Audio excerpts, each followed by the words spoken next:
All right, welcome to today's webinar on Zapier and the things that you can do with Zapier. So what I want to do is really just kind of cover the very basics of Zapier, where you start to implement anything with Zapier itself. So in the upper right-hand corner of Realvolve, once you're in Realvolve, go into Settings, click on the little down arrow, choose Settings.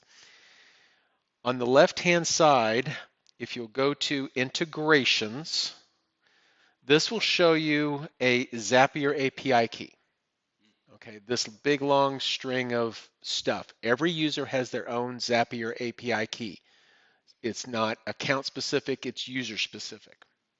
So what you can do is click on the little copy button. It's over here on the right hand side. It's two little pieces of paper, and it will copy that code to your clipboard.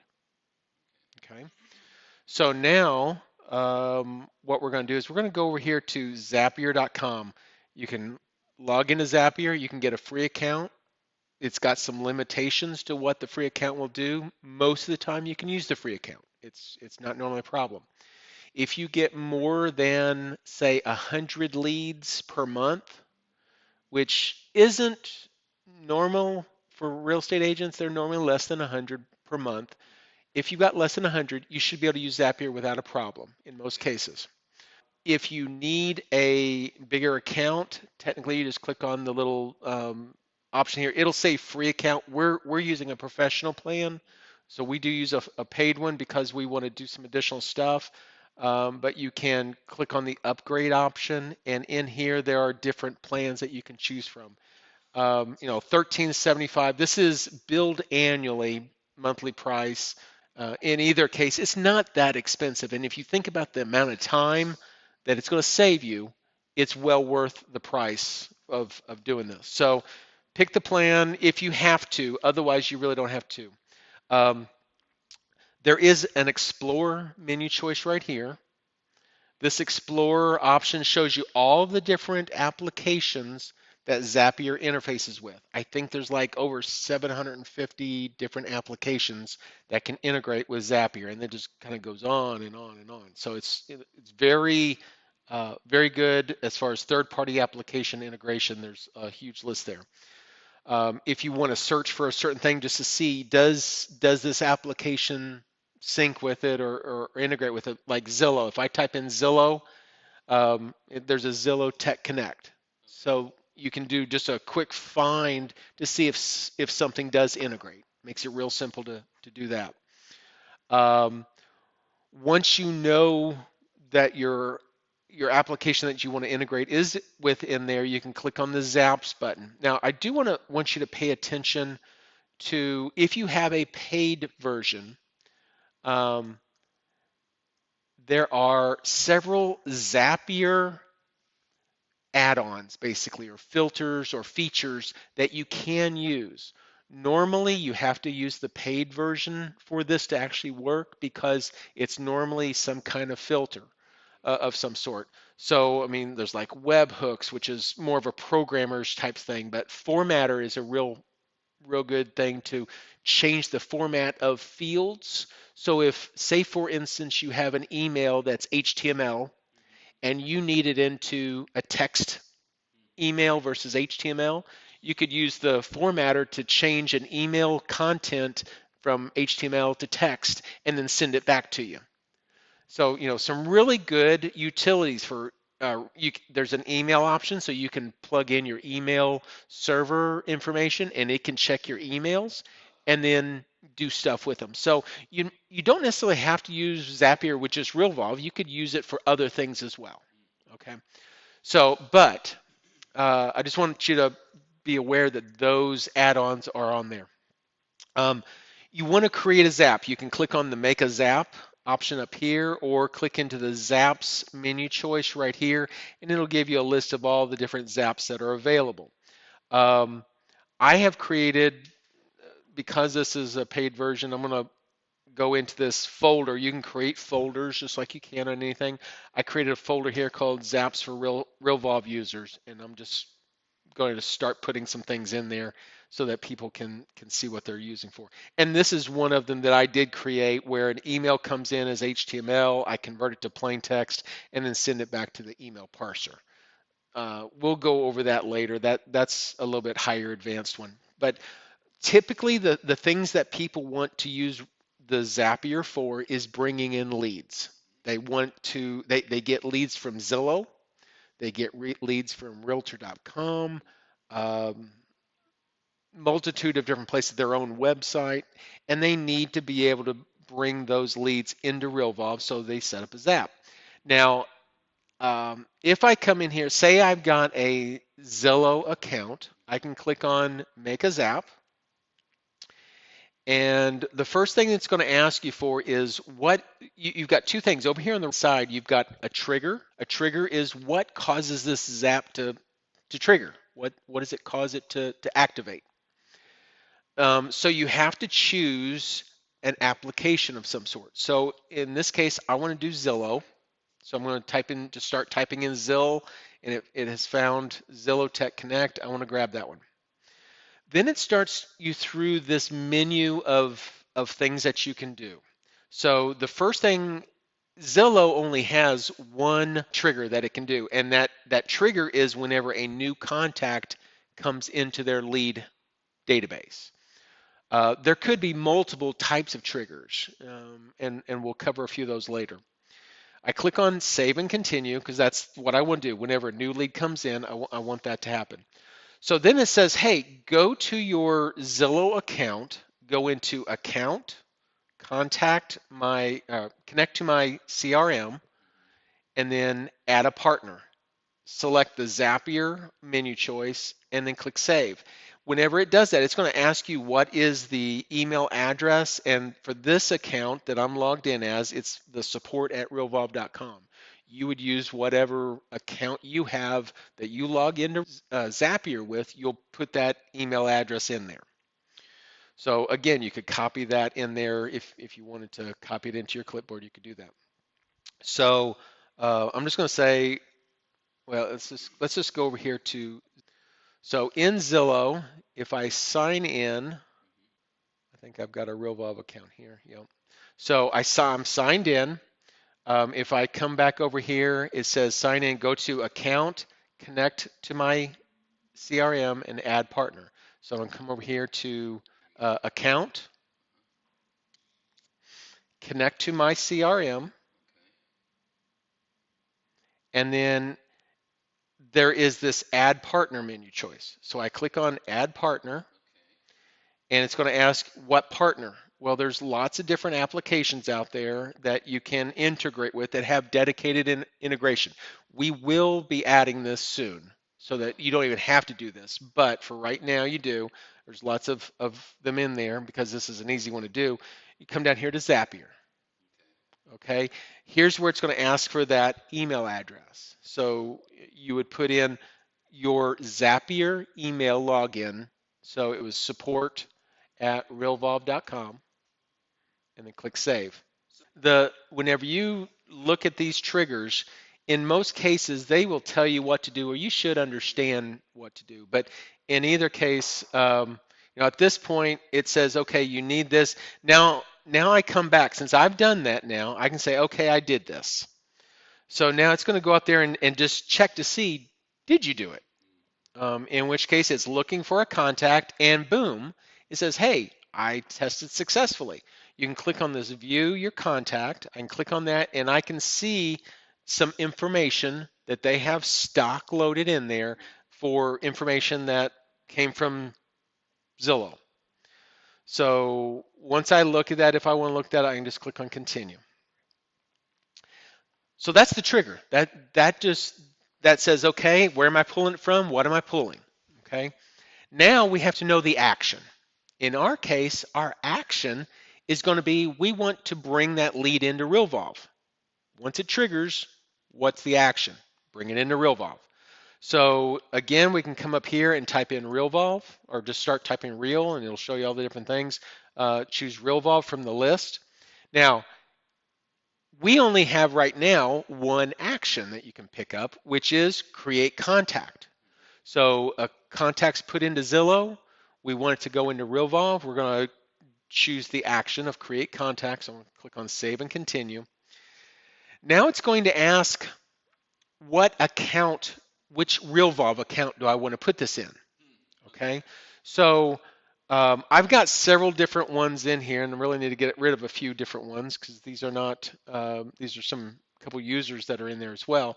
But what account do I want? If I don't have anything in here, I can click on create an account, which I already have a training one here, but I'm going to show you how to do this. We'll click on create an account, and it pops up this window, and it's asking for that API key.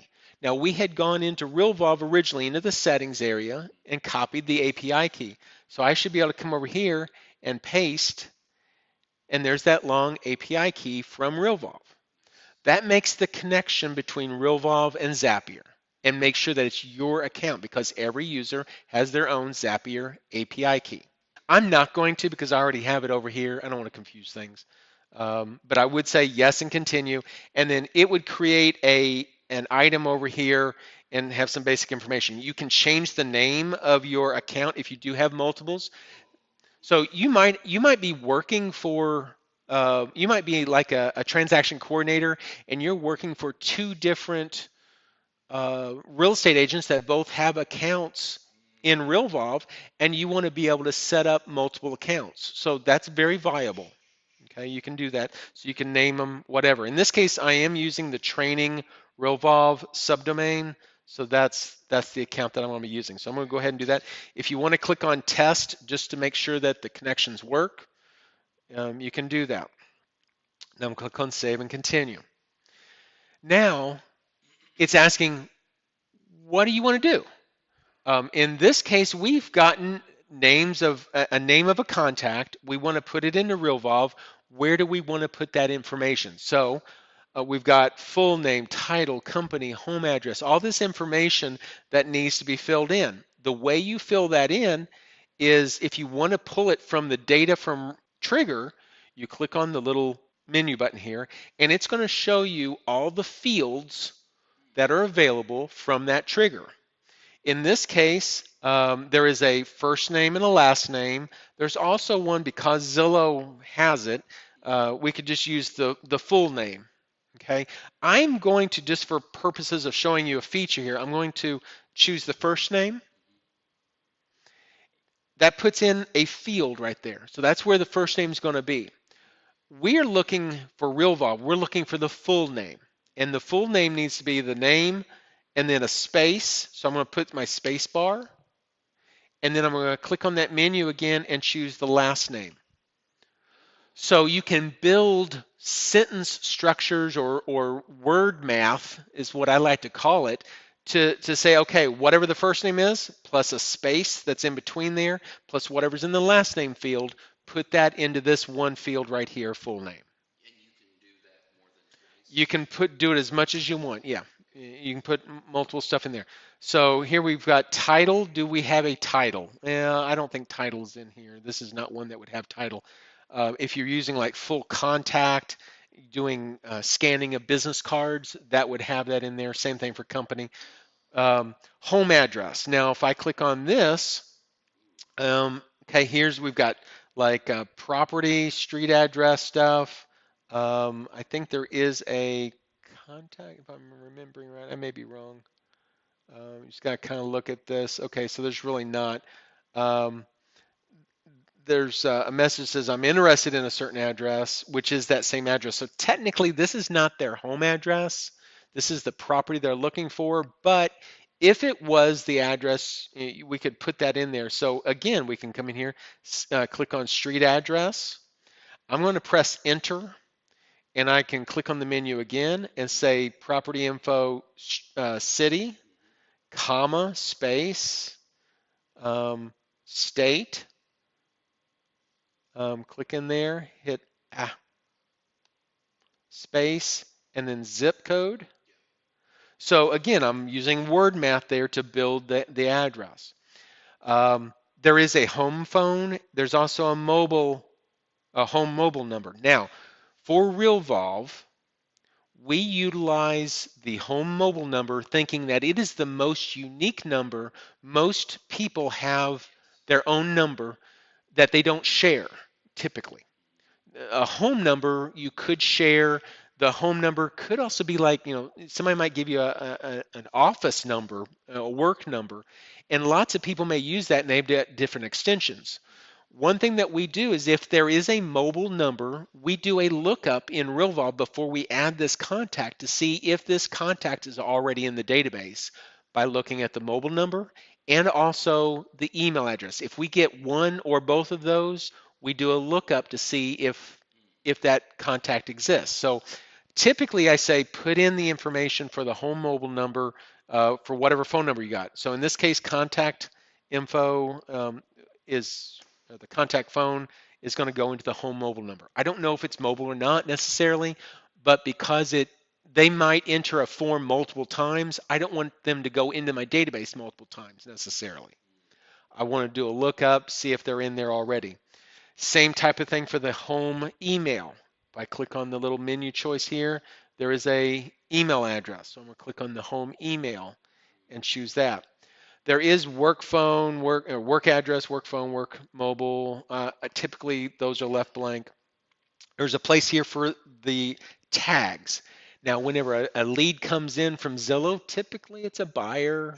It could be a seller, but typically it's a buyer. So what you can do is for tags, there's some samples here. You can leave those samples in there if you want. It will automatically tag them with that whenever they come into Realvolve. But you can also remove them if you want. And actually, that's just kind of a tool tip there. So say, for instance, I wanted to type in buyer. Might want to type in new lead. You can put a comma and then whatever else you want in there. Another thing that you can do is you can put in like comma and then come over here and choose one of the fields. Maybe I want to say as a tag that they're looking for property types, single family, whatever. So I'm going to click on that as a possible tag so that I know what they're looking for. So then I can do there and go some filters. So that's all there. The contact source is similar to a tag, but within Realvolve, if we come over here, we're going to go to the dashboard and we're going to pull up a contact. I'll just pull up my name. We go into contact and we're going to scroll down on this right-hand side. There's a source details and then there's a source type. That source type is the same as the contact source. Why we don't name it the same, I'm not sure. We just didn't do it. So that contact source, normally if you click on the down arrow on this, there are certain choices. You can only pick one of those choices. Unlike a tag, you can pick multiple tags. This one you can only pick one. This list is created from your settings. So if I come over here into settings and I look at contact source types, here's all the settings. So active prospecting, Bolivar News, all the different ones that are in that list. If we come up here, there is a master list that you can click in and you can see all the different ones that we've already got pre-assigned. You can add something to it, click on save, and then it adds it down here into the list down below. If you want to create your own custom label, say, www.myleadpages.com, whatever you want to call that, click save, then that will add www.myleadpages.com down here. So I can create my own sources, but there's only one choice. Now, if I come back over here to my Zap and look in this contact sources, I click on the down arrow on this, it's going to hit Realvolve, and it looks at what sources are in that list, and boom, there's www.myleadpages.com. So if I wanted to do that, I can do that. If Zillow is a normal list item, so you can set that up in Realvolve. By default, we don't put anything in there. We want you to set those up. So it's important that you put something in there. If you don't, then and you come here, there's nothing going to be in the list. So if you're missing things, you want to add them, go to your sources in Realvolve, add them, and then you can click on this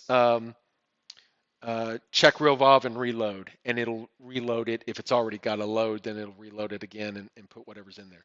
So I know that this list is coming from Zillow. I'm going to go ahead and choose Zillow. Okay.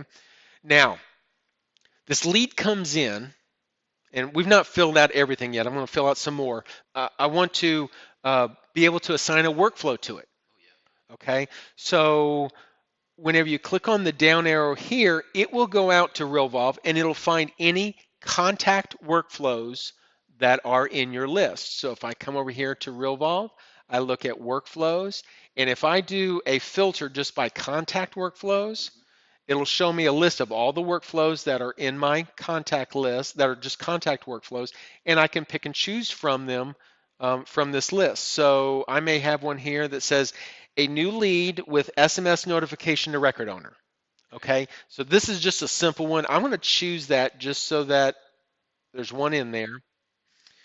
And then whenever this lead gets put into the database, it will run that workflow, start it, and everything's automatic from that point. The next field in here is the record owner. Now, because every Zapier API key is assigned to a Realvolve user, that API key, we know who the Realvolve user is. And it should be assigned automatically based off of that API key to whoever the user is that has that API by default. But you can click on the down arrow here and you can choose somebody else. So maybe, I'm logged in as, actually I may be logged in as Joe Agent. This is just my training one. So I'm logged in as Joe Agent. If I left this blank, it would be assigned to Joe Agent. If I wanted to say, well, I'm not going to mess with this, Mark is always going to mess with this. So I could assign the record owner to any leads just to Mark if I wanted to. Okay. So every lead that comes in would be automatically assigned that record owner. The other option I have is within Realvolve, you go into the settings, come here in the settings area, there's this record owner assignments option. Okay, now what this is this is a way that they can assign record owner here in Zapier in a round robin type of format. So what you can do is click on the, I've got some in here. I'm just gonna leave those, but I'm gonna click on a new one here. And I'm going to say my Zillow, if I can spell right here, my Zillow leads. And I want to do it as a round robin list. So basically what's going to happen is Joe Agent will get one, and then Annie Assistant will get one. Okay? And it can go once Annie's gotten hers, then it'll go back to Joe. So it'll be distributed equally. You may have, a dozen names in here, and you can pick whichever ones you want. And we click on Save. So now, if I come back over here into Realvolve, go into the record owners, click on the down arrows, here's this My Zillow Leads is a list. So if I choose that one, then first it'll go to Joe for the first lead. The second lead will go to Annie, and then it'll go back to Joe. So it gets an equal distribution of names in your system. And Joe and Annie could design custom workflows to be triggered the moment that Zillow contact was imported. Correct. So if you look up here, the question is if record owner is assigned to a certain person, can the workflow be assigned to whatever? So in this case, what I'm doing is I'm using a workflow that uses the record owner as the key. So if I come over here to workflows and go to new lead with SMS notification, it has 4 items that it does. And if you look over here, every one of them is assigned to whoever the record owner is. So if Joe gets this lead, these items will be assigned to Joe. Whenever Annie gets them, it'll be assigned to Annie. So now they can compete. Absolutely, they can. So that's where that comes from. So that's pretty much how the record owner stuff works. Note I can come in here and click on the little down arrow and I can say, okay, there is a message field in Zillow. I want to put that in there. Um, Now, there's a lot of fields in Zillow that we don't have in our contact just because right now we don't have them. But say, for instance, you wanted to know more information, you want to bring that information into that contact record, into the notes field. It's going to put this message one in there. Now, by default, the way this is set up is uh, you want to put in a new line if you want to go to the next line of a note. Oh, sorry. You want to put in a new line character or whatever. This is HTML, so there is a command which is just less than sign BR for break, greater than sign. That's a HTML break command. So you can put that in there and it'll force a new line to go down here whenever it puts it into our notes field. Now, we may be bypassing this later. That may not be necessary soon, but right now it is, I believe. Um, Now, I can come in here and say, well, there's other fields that I want in that note as well. So maybe I want the list price that of this property that they're working at. So I can choose that.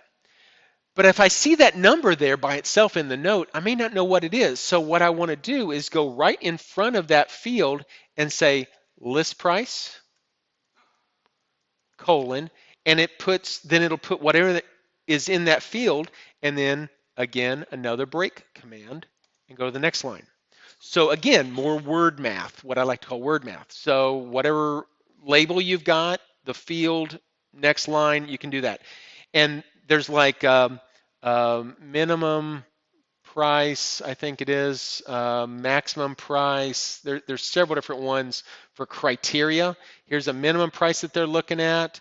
You might do dash and then maximum price. Um, Yeah. Maximum price. So you might, instead of say minimum price, maximum Say price, range. just say price range. Um, so you can do all kinds of stuff in there. Again, BR, and then make whatever you want in there. And you might type long sentences of stuff if you want to. Square feet. Whatever. Yeah. Whatever fields are in there. If we don't have a built-in field for it, throw it into the notes and it's good there. Great. The next two fields are really, they're specialized fields. We do integrate because Zapier has the ability to integrate with some voice messaging type stuff, or one of them is Better Voice that's out there, uh, bettervoice.com. It may be a text message that's coming in, and you can assign, just like you can assign a note, you can assign what was the text message that I received from Better Voice and put it in as an SMS text message so that in the notes field, normally it will show a note little icon or it'll show a text message icon. Okay, so like this is the text message icon versus a note icon. If you are putting a message in here, it'll have the SMS message icon. It's all it really does. So you know that it came as a text message. Um, some of them will also record a phone call, so you could put this as an attachment, the phone call conversation as attachment, and bring it in as an attachment to that contact as well. So you've got the recorded message of what they said. That's advanced. Yeah, so there's some powerful possibilities there. Um, the rest of the fields are pretty basic. I do recommend, because of some things that are getting ready to happen within Realvolve, is that if it is a brand new lead, put it in there as aware. You've got aware, know, like, and trust for the stage. Aware, know, like, and trust, and suspect, prospect, lead, client, past client. Again, if it's coming from Zillow, it probably should be aware and suspect. Okay, and there's reasons for doing that. I'll do a whole nother video on why that is. If you have their birthday, their anniversaries, when they purchased their home, when they sold their home, there's other date fields that are available that you can put in there.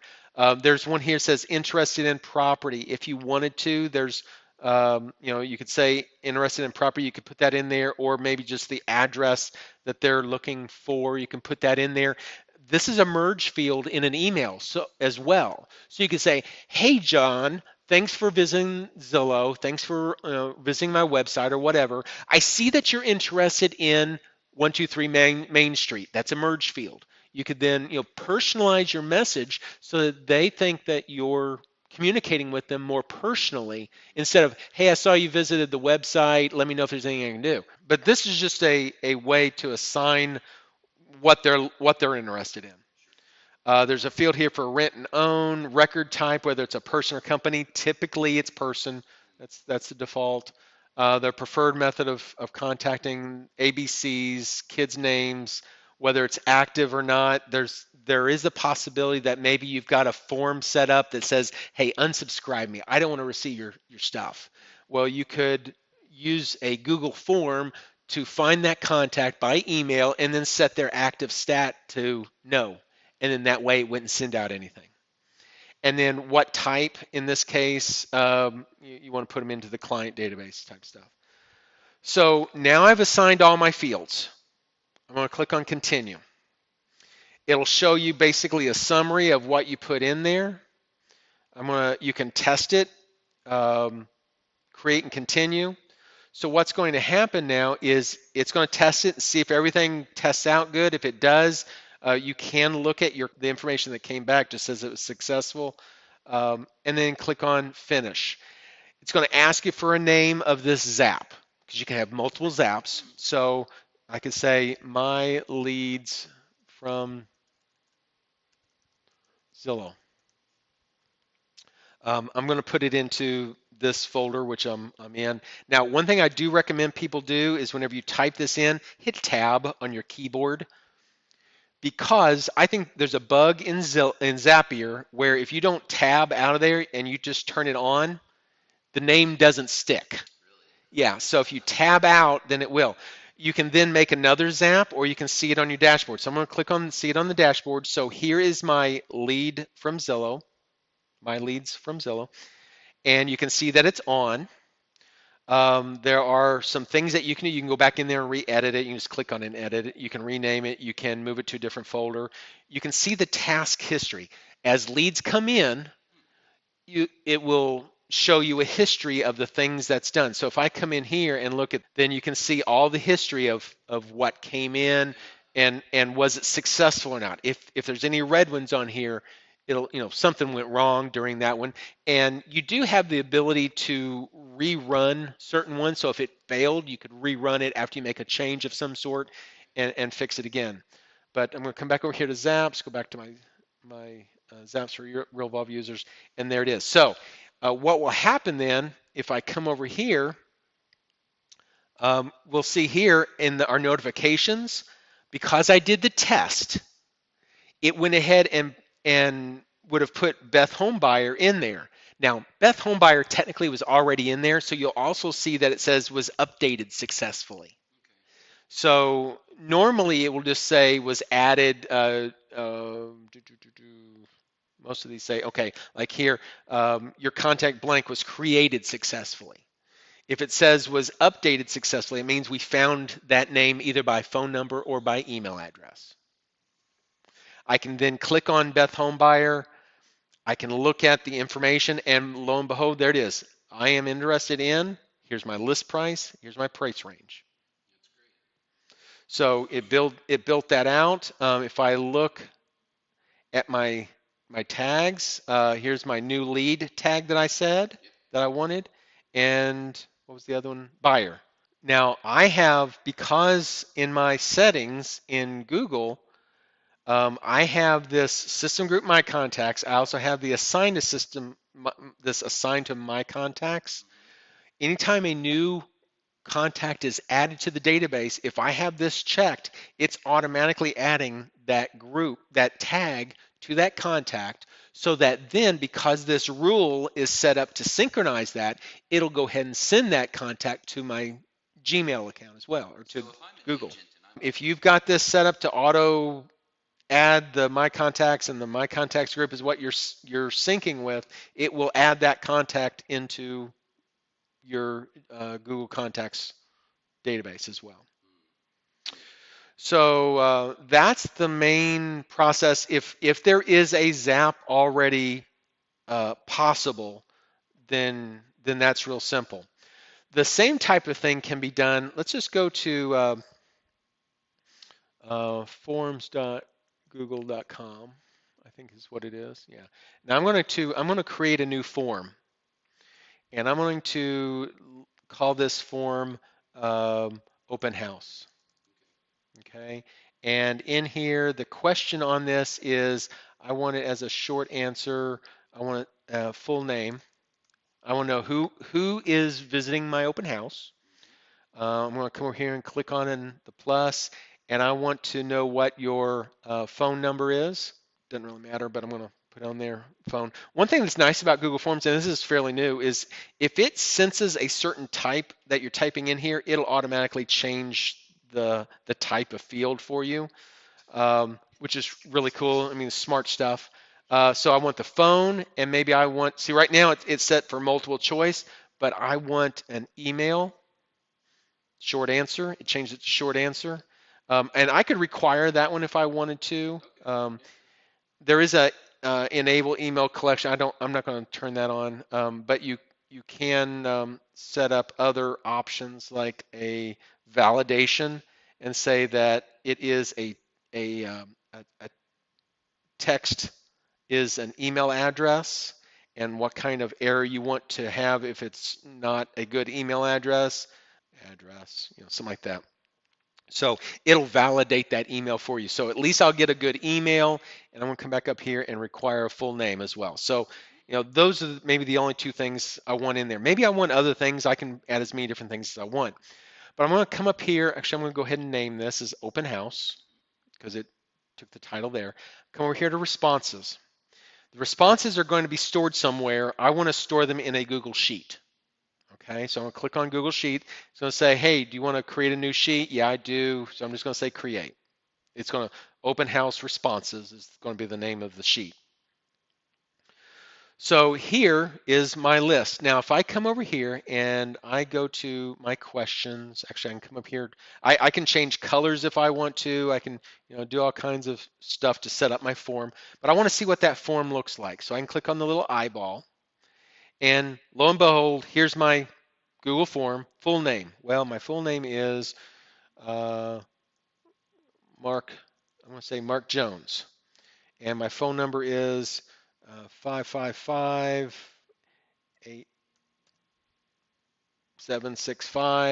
and say mark at markjones.com. It may be a real one, yeah, who knows. But then I click on submit.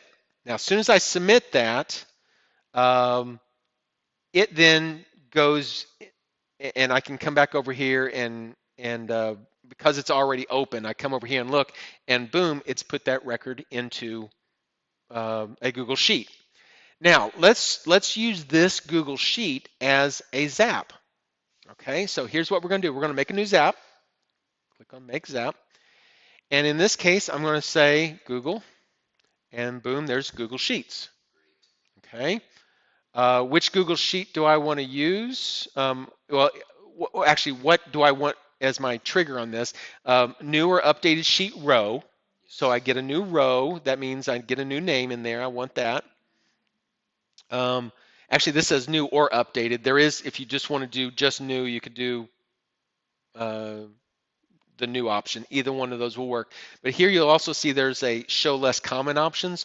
So you could do if there's a new worksheet, if there's a new sheet triggered when a new sheet is created. So you've got some other options typically, but they show the one. In this case, I just want to do it if there's a new row.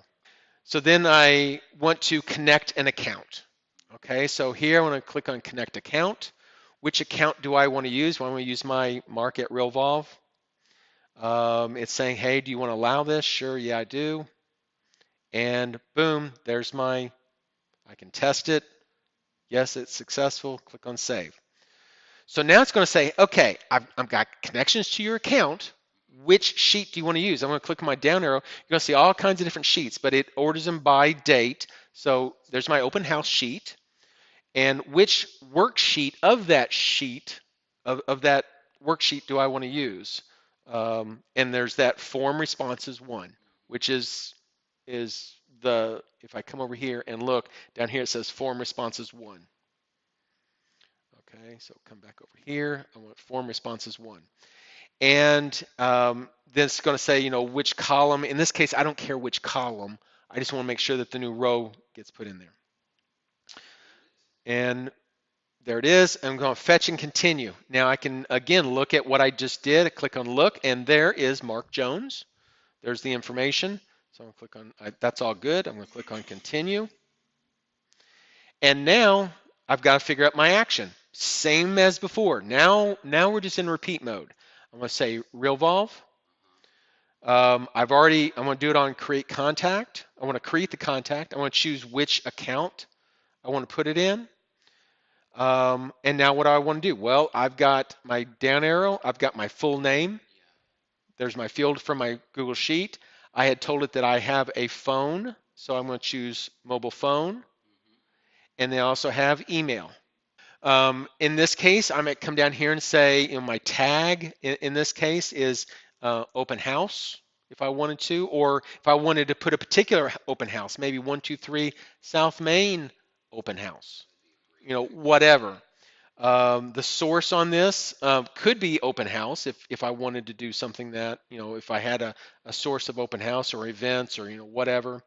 And then what workflow do I want to start? If I want to start a workflow, I might say, whatever. Now, I'm not going to do this just because that mark might be out there. I don't want to start a specific one and have him receive something. But you could start a workflow. Now, what's interesting here is you could have them register and whenever the open house is there, they walk into the open house.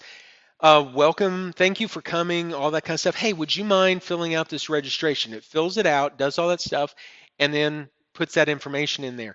By the time they leave, they could have already been in your Realvolve database. You've done nothing but ask them to fill it in. They put in their own information. It has put them in, tagged them, started a workflow, and by the time they leave, they may already have a text message or an email message from you saying, hey, thanks for visiting. So you can put all this stuff in here and then hit save and continue. And here's where test Realvolve. Here's where I click on. Once I test it and hit OK or continue, then again it's asking for another name. I'm going to type in the name, open house to Realvolve. Now, because this is a certain open house, because we've tagged it a certain, I might want to say 123 Main Street. And then tab out of there and click on to activate that and see it on my screen. Now, if I have a different open house, I can come here, copy, copy. So I can copy the basics. I can create a different sheet for the same open house, and it'll let you, do the renaming and stuff. Definitely always test that stuff before you go in, but that's there. Now it's available. Now if I come over here to my open house again and click on submit a new form, and I say Sally Jones, 454 1212 email Sally at sallyjones.com and hit submit. It's submitted it. It has put it into, boom, it just put it into the Google Sheets. Now, the one thing that you do need to be aware of is some Zaps are instant. Zillow one is instant. Google Sheets is not instant. It's not instant. It may take a few minutes before it checks it. It basically polls your sheet to see, are there any changes? Are there any changes? So unfortunately, Google doesn't have a way for it to do a webhook that says, hey, there's been a change, go zap it.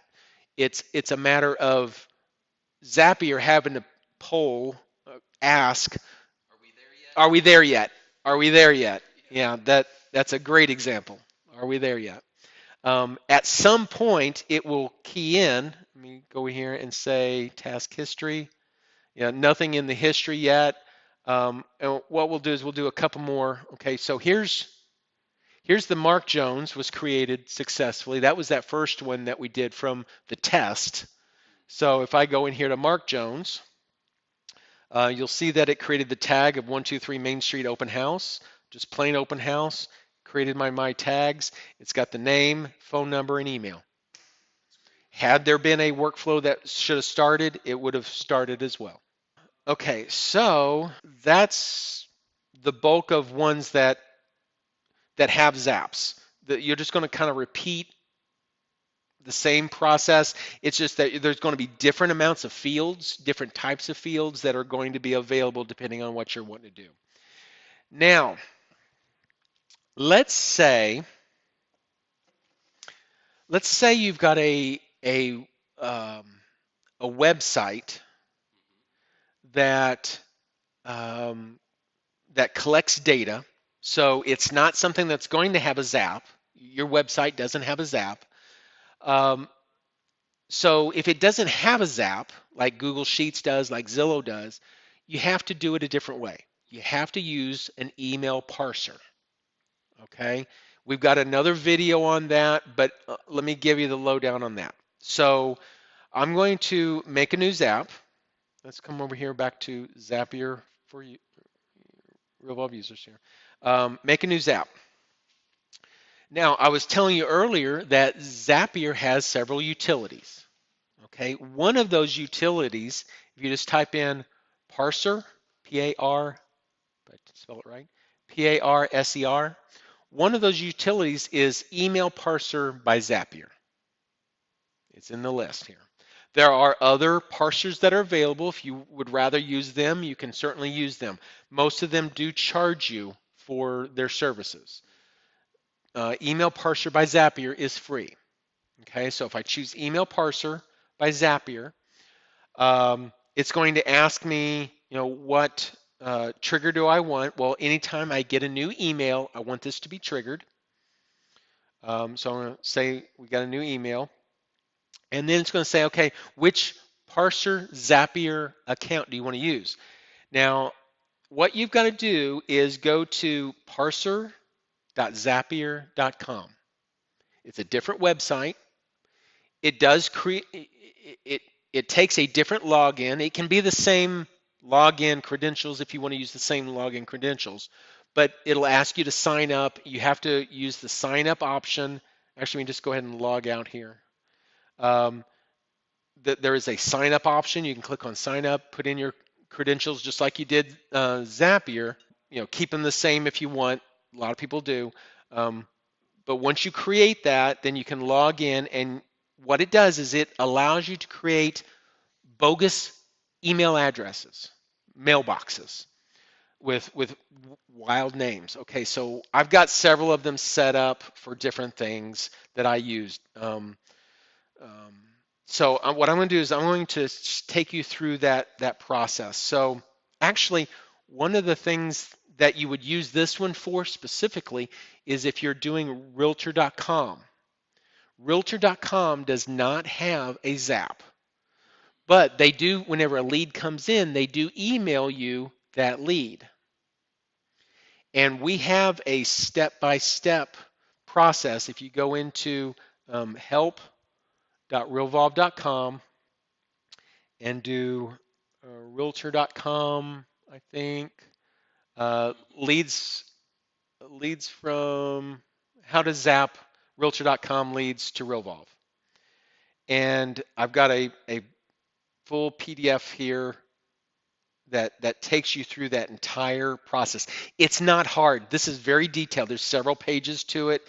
It's not hard. I do recommend people look through this because it's useful not only for Realtor.com, but other ones as well. Okay. In this case, it says 17 pages, but what I do is I take it very step by step by step and showing you everything that you have to do. I'll go ahead and print that out for you so you can see that as well. Okay, so what this does, if you go to parser.zapier.com, create your account, get into um, the mailboxes area and say, I want to create a new mailbox. It's going to say, okay, we're going to create this email. I'm just going to say skip waiting. What it does is it creates a little bogus email, and then boom, there it is. Okay. Now you can continue to use this.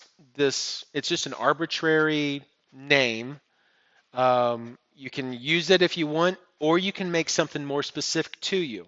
Maybe I want to say Mark's Mark Steps um, Realtor Leads. Something like that. It has to be all lowercase, all together, no spaces, no special characters. So you can make that address and then click on down here at the bottom, save address. We don't have anything in the template yet because we've not sent anything to it, but we're gonna save and continue. So now I have right here Mark Steps Realtor Leads at robot.zapier.com. Okay, so there's that email address. Now what I've got to do is take this email address and I've got to send it to Realtor.com's website. What you do is you log into your Realtor.com account. You log in, use this Real Estate Professional. I don't have an account of my own, so I'm just going to step you through this. You click on that login, and it's going to take you into the dashboard. And from that dashboard, you go into the page that says Connections for Buyers, and you click on the Change button. And there'll be an area where you can put in additional email addresses that you want leads to be sent to. By default, I think it emails it to yourself, your own realtor.com email address. But below that, then you can say, well, I want to create another one, and you're going to put in that Zapier email address that we just created. You're going to put that in there, put it as lead parsing, and then you set it to plain text emails. Making sure plain text is the best, easiest way to read the parser, so you don't have to worry about parsing errors, and it will parse a lot easier. Anyway, the step-by-steps are there. You put it as plain text, click save. You can do this send test right here, and it will send a test message to your Zapier email account so that then you can do the next step. And the next step is going back to your email address, your parser email address, selecting the templates option. This is an email sample that came in. You select templates, and it's going to give you an option here to, you need to create a template. You click on create here, and then it's going to show you the email. Now, that email won't have these red boxes. What I'm doing is just showing you that email that gets sent. This is the test email that gets sent, and these are the individual fields that we want to map.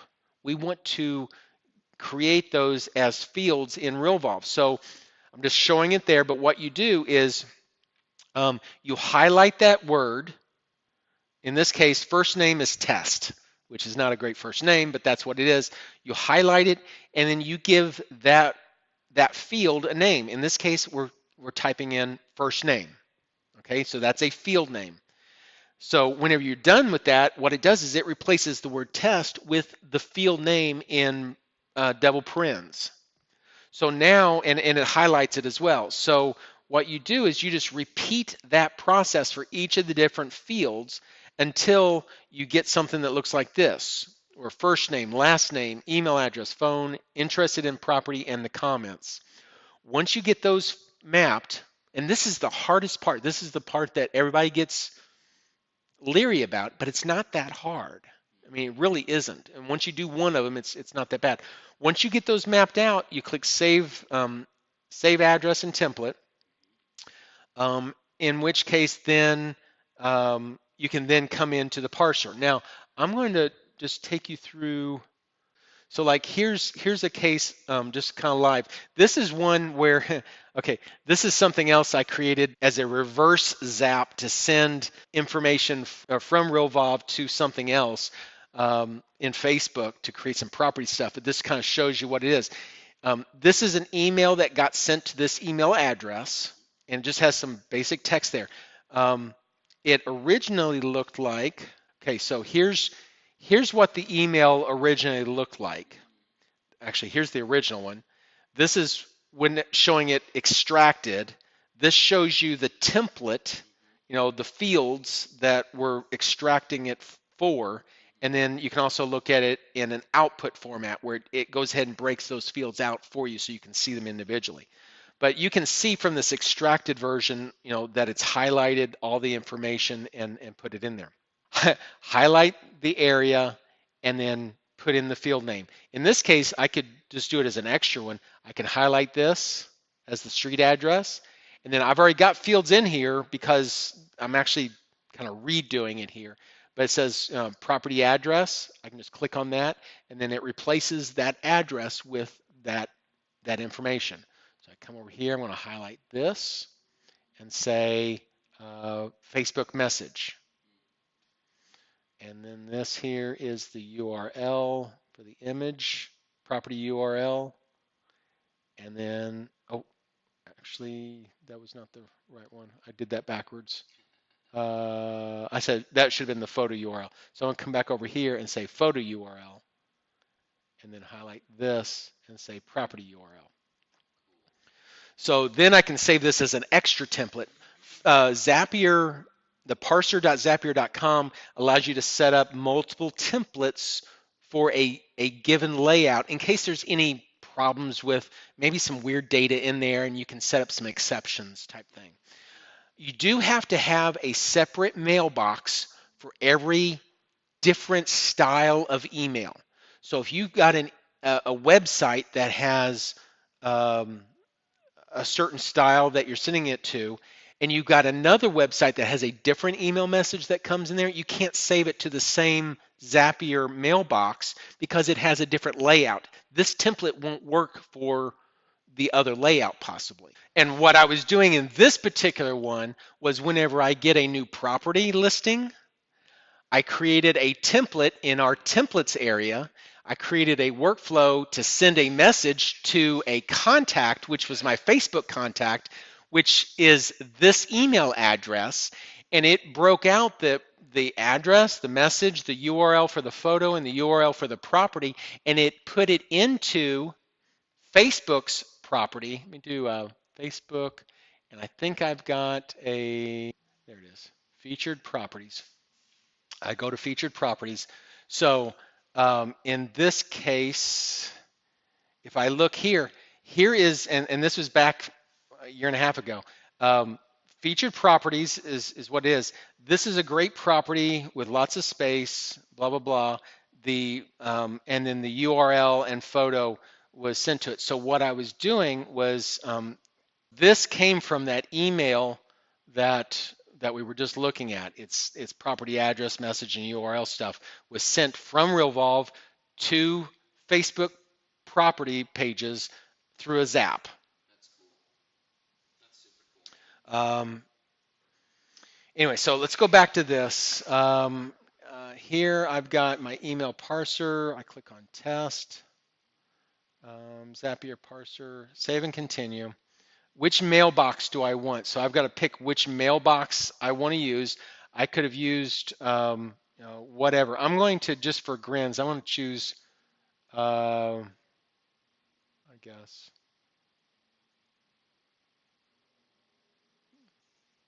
just clicking on continue and all these. So basically, whenever an email goes into that call ring central, I want it to do something. That was the trigger. Now the action is I want it to go into Realvolve, create a contact, choose which one I want, and then start filling in my fields. And the fields in this case are going to be the fields that were from that parser mapping that I created. So you want to keep track of that. Yes, and what you'll do is it'll say something about parse output. Now, because of the mailbox that I had, there's really only two fields, which really doesn't make sense. But you would have parse output first name, parse output last name, parse output phone number, parse output email. The parse output piece is always going to be there for any of the fields that you create whenever you're using the parser.zapier.com. You pick the fields just like we did before. Whatever that field is, stick it in there, do all the things all the way through. It's the exact same thing as before. So I'm not going to save that one because that one's kind of backwards. But definitely that's doable. Now, if you've got something like I canceled out of that one, it kind of leaves it there, no name or whatever. You can come over here, say I want to delete, really delete, yes, and then get rid of it. So that's some cool stuff. Now, let's say for instance, this is one piece that would require a paid version of Zapier. Let's say for instance, you've got a lead coming in from Zillow, and I'm going to edit that Zap. Over here on the left-hand side, you see the two main things. You'll also see that there's a little button here on. Okay, this little button to add allows you to add other filters or other actions. Now, the free version of Zapier can only use 2 items. If you've got a paid version, you can use more than 2. So I'm going to click on the little plus, and I can either add another action. A lead might come in, and I want to add it to Realvolve, but I may want to also add it to MailChimp. So you're doing, you may have it automatically go into one or both of them at the exact same time. You can have as many, you can only have one trigger, but multiple actions. So that is one thing that you can do. The other thing is a filter. Now, the filters, I love filters. This is more the power side. This is not something that most agents would do, but I want you to understand that it's possible. So I come in here to filter, I click on a filter, and the filter itself has some things. So it's basically saying, okay, a lead comes in, only continue if, I'm going to click on save and continue on that, only continue if the zip code equals or contains or starts with or whatever. I'm going to say equals 65613 and then click continue and then test filter. What's going to do is say, hey, here's the zip code, here's the field that I'm saying, and it's not equal. So it's got a little X here saying this ain't going to work. Actually, I guess it's really text equals because it's more of a text field than whatever. Text exactly max. Yeah, there you go. Text exactly matches. So I can test that. It doesn't match anyway, so it's still going to fail in this case. But that way we know. So now what happens is the lead comes in, only continue to the next step if this works, if it's Bolivar, in which case it'll go this. Now, this would be powerful so that if you are maybe a rainmaker for your company, you get lots of leads and you send your leads out to different people, you may say, well, if the price is between such and such, send it to John. If the price is such and such, send it to Mary. Then what happens is it'll trigger on both of them, but it will only act on whichever filter continues on. It'll only add it into Realvolve if this option's true. So you could go in there and create multiple zaps to do different things. So the filter is very powerful. The other thing that we can do is I come over here and say action, and in which case it's going to have another action. And going back to those Zapier features, those extra features, there's lots of different ones for sending text messages. There's actually a code option, so you can create Python or JavaScript code and create your own action if you wanted to. But one of these here, which I've used several different times, is Formatter. Now, Formatter has several different things, various different utilities for doing lookups into tables, text conversions, shortening URLs down, date time formats. Say, for instance, I do a text type of filter, and the type of filter that I want is I want maybe capitalization. I want to make sure that if they type in their name, that it's capitalized properly. If they type it all uppercase, I want to convert it to upper and lowercase, or what they call camel case. Um, Actually, there may be a different one. Uh,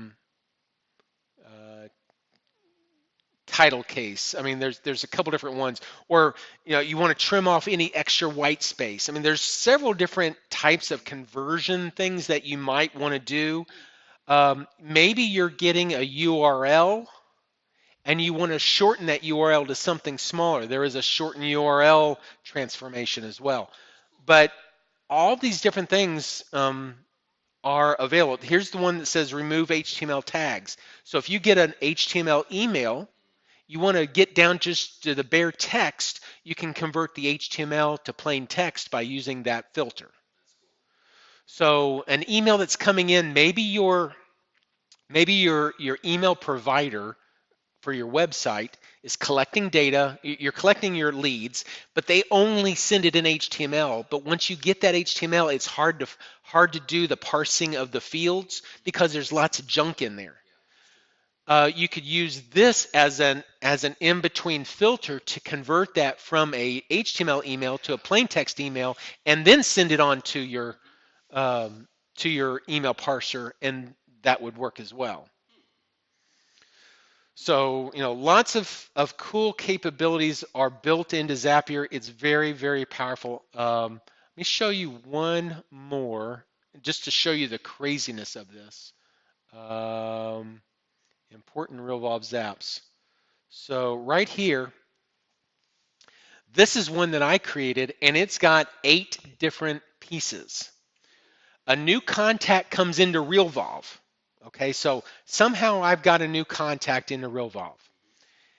I only want to continue and in this case, continue if there's a home mobile number. Okay, so it's going to go on if I've got a home mobile number. The very first thing, this particular one, what it does is if a lead comes into Realvolve that doesn't have a name because they texted you, but you don't know who they are, it'll create an unknown contact in Realvolve with that mobile number in the mobile field. But all you have is a mobile number, and the name is going to say unknown contact. So what this does is it checks to see, is there a home mobile number? And then it runs some Java code. So if I look at the Java code, here's some code, some crazy stuff that you don't have to worry about. It's not something you would necessarily use, but it will do a lookup and return back the name of that person. You could do the same thing for full contact, and there's some code in there to do some lookup. Once that name comes back, I'm using Formatter to see, do I have, so the default value is going to be belongs to name. Otherwise, I want to, if I don't have a name still, I want to change that name from default contact to Rev attendee.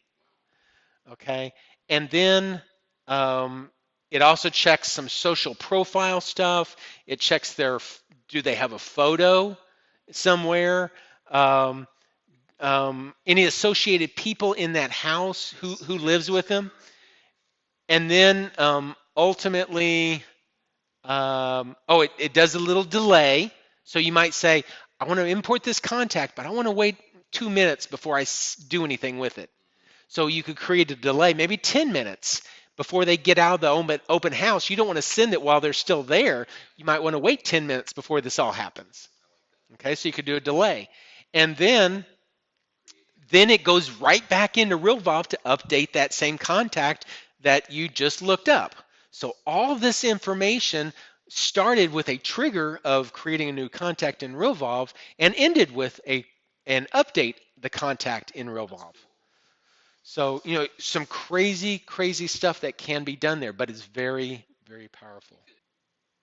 The thing is once you learn the trigger, the action for Realvolve is almost always the same. It's just you're mapping a few different fields. Just do it a few times, and then from that point on, it's always there. That's pretty much it. If you have any questions, ask Mike. Yeah.